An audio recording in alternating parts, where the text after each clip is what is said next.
তিলোত্তমা কাণ্ডে রাজ্যের মুখ্যমন্ত্রী মমতা বন্দ্যোপাধ্যায় জড়িত আছেন এমনই বিস্ফোরক দাবি তিলোত্তমার বাবা। রাজ্য চায়নি, সেই জন্য বিচার পায়নি, এমনটাই বললেন তিলোত্তমার বাবা। হ্যাঁ, এটা সবাই জানে, স্বাস্থ্যমন্ত্রী যিনি তিনিই আছেন, পরিষ্কার বলে দিলাম। আর বলবো পরিষ্কার করে আরো, আমাদের রাজ্যের মুখ্যমন্ত্রী এমনকি ফেসবুকে দেখবেন একটা পোস্ট ছড়িয়েছে, রাজ্য চাইনি তাই মেয়েটা বিচার পায়নি। এটা মানুষের তো এমনি এমনি তৈরি করেনি পোস্টটা। তার মানে উনি তো সব কাজ আগে থেকে করে রেখেছেন, তথ্য প্রমাণ সবই লোপাট করে সিবিআই কিছুই করতে পারবে না, উনি আগের থেকেই জানতেন।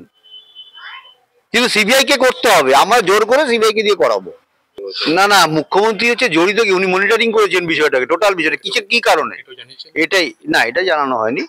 এটা একটা মানে উনি তো মনিটরিং করেন, তার তো কোনো প্রমাণ নেই আমাদের কাছে, এটা জানাবো কি করে। কিন্তু উনি যে আমার মেয়ের সব দাও করে, তার তো পুরো সম্পূর্ণ প্রমাণ আছে আমাদের।